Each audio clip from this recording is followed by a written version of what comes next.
శ్రీమాత్రే నమః. క్షీరభ్య ద్వాదశి పూజ నేను ఏ విధంగా చేసుకున్నాననేది నేను ఈ వీడియో రూపంలో చూపిస్తున్నానండి.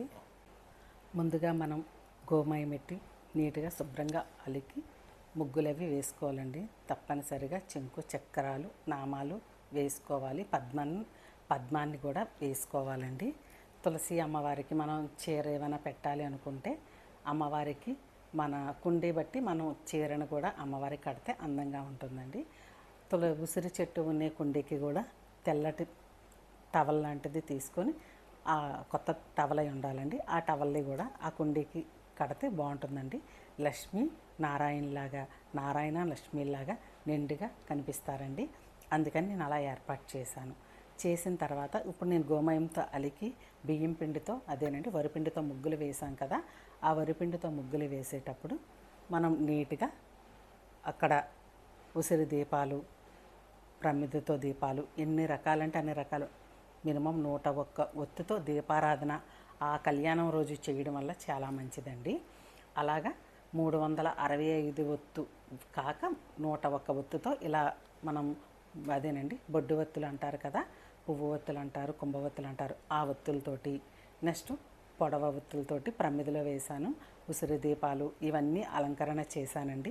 ముందుగా నేను కామాక్షి దీపాన్ని వెలిగించి కామాక్షి దీపాన్ని ఉసిరి చెట్టు కింద అయినా తులసమ్మ దగ్గర మనం వెలిగించడం చాలా మంచిదండి. కామాక్షి దీపం ఐశ్వర్య దీపం అని చెప్పాలి.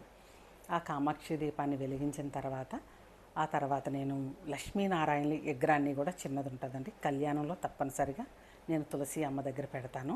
ఆ అమ్మ దగ్గర నేను పెట్టానండి. పెట్టిన తర్వాత గణపతి మట్టుకు పసుపుతో నేను గణపతిని చేసుకొని ముందుగా గణపతి పూజని చేసుకోవాలండి. గణపతి పూజ సంపూర్ణంగా జరిగిన తర్వాత అప్పుడు మనం అమ్మవారి పూజను కూడా చేసుకోవాలండి. అమ్మవారికి నేను రైకిని సమర్పించి అయ్యవారికి టవల్ కూడా నేను అలా సమర్పించాను కదండి.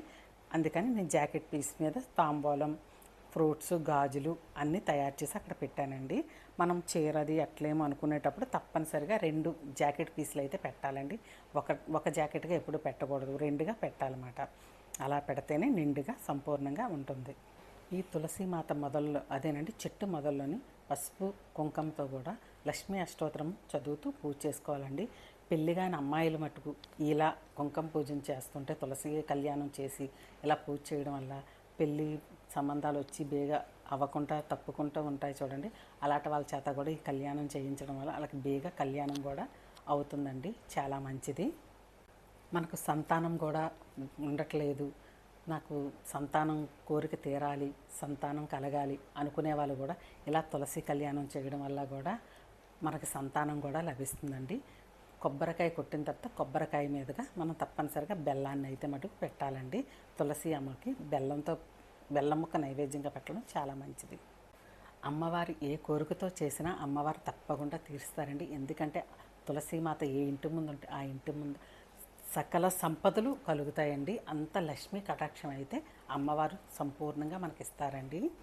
ఈ తులసి కళ్యాణం ఇలా చేయడం వల్ల మనకి సకల సంపదలు మనకి కలిగడంతో పాటు మనం ఆరోగ్యం, ఐశ్వర్యం అన్నీ కలిగి అయ్యవారు చాలా సంతోషిస్తారండి. ఎందుకంటే ఆ బృందాదేవికి ఇది అతను ఇచ్చిన వరం అండి.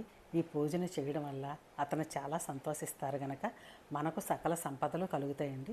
పూజ అంతా సంపూర్ణంగా అయిన తర్వాత మనం ఇలా మోకాలపై కూడా అయ్యవారికి అమ్మవారికి నమస్కారం చేసుకొని ఇప్పుడు 101 ఒత్తిని కూడా మన ఉసిరి దీపారాధన, ప్రమిదిలో వెలిగించే దీపారాధన 365 ఒత్తిని కూడా ఇలా వెలిగించుకోవాలండి. ఈ ఏకాదశి ఆ శ్రీమన్నారాయణుడు యోగ నిద్ర నుంచి మేలుకొని ఇలా బృందావనంలో అడుగుపెట్టి అమ్మవారిని కళ్యాణం చేసుకునే రోజు ఎంత ఎక్కువ దీపాలు ఇస్తే అంత సంతోషిస్తారండి. ఆ రోజు మనకి కలిగే సంపద, ఆనందం అన్నీ కూడా ఎల్లకాలం మనపై అతని చల్లని చూపు అయితే మనపై ఉంటుందండి. ఆ నారాయణుడు ఇచ్చే వరాలు చాలా గొప్పగా ఉంటాయండి. ఈ పవిత్రమైన ద్వాదశి రోజు మనం ఇలా కళ్యాణం చేసి ఇలా ఈ పూజా కార్యక్రమాలు ఇవన్నీ మనం చేయడం వల్ల ఆ లక్ష్మీనారాయణుల కృప మనపై ఉంటుంది. ఎల్లవేళ మనని సంతోషం పెడతారు. ఆ ఐశ్వర్యకాయం అండి. ఐశ్వర్యం అయితే మన ఏ ఇంటి ముందు తులసి మొక్క ఉంటుందో ఆ ఇంట్లో లక్ష్మీదేవి కొలువై ఉంటుందండి.